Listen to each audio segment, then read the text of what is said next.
Hey everyone, welcome to another episode of Balrog Quick Tips, where I cover quick tips to help you quickly level up your Balrog gameplay. This video is going to be dedicated to covering this very important block string. First, publicized by Javits, shout out to Javits.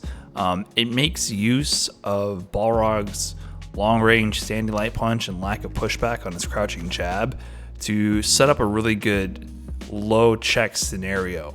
So the string that I'm going to show you is crouching jab, crouching light kick, standing light punch.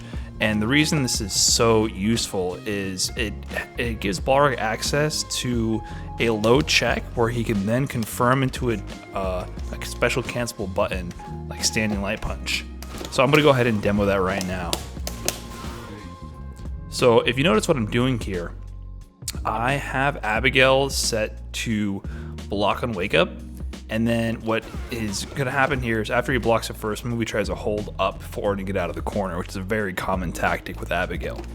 So what I've done here is once I get the knockdown, I walk into his body to push him into the corner and be as close as possible. And I manually time my crouching jab meaty.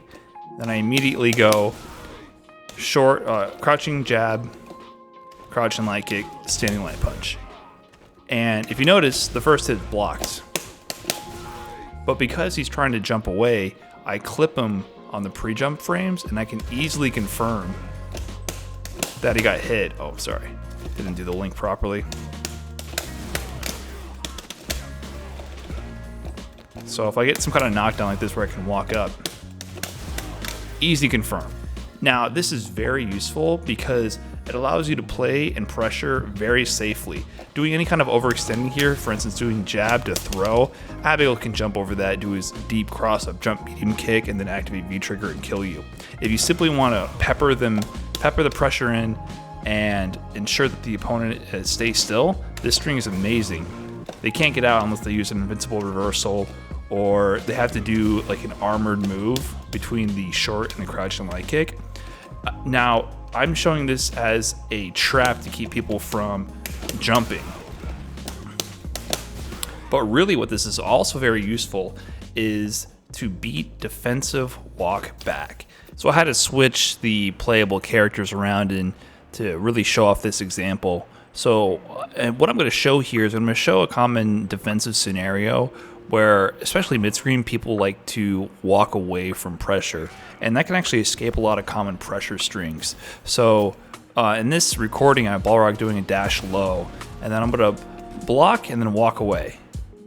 And if you notice, the tick throw that he goes for, while being plus enough to get the throw, there is a big enough gap for me to walk away from that.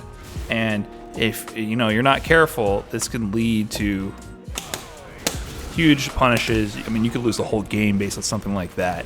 So what do you do to prevent something like that happening?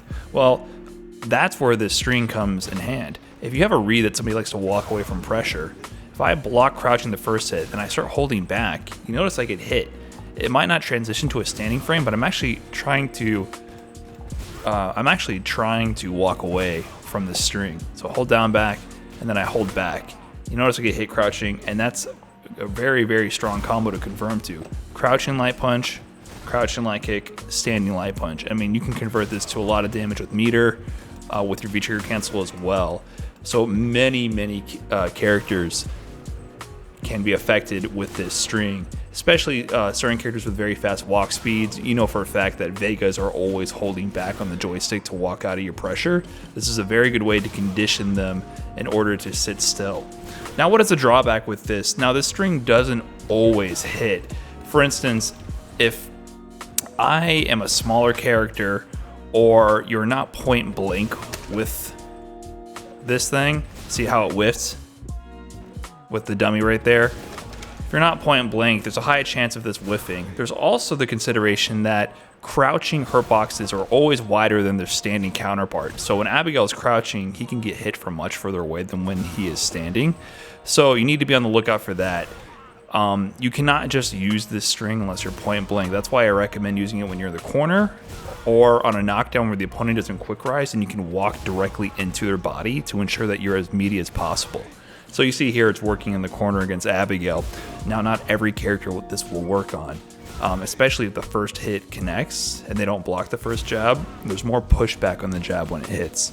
So do some experimenting, see what characters this works on, but this is a great way to keep your opponent honest, prevent them from walking out of your pressure, and to condition them to sit still, not jump from your throws, not walk away, which overall will make your mix-up game that much stronger.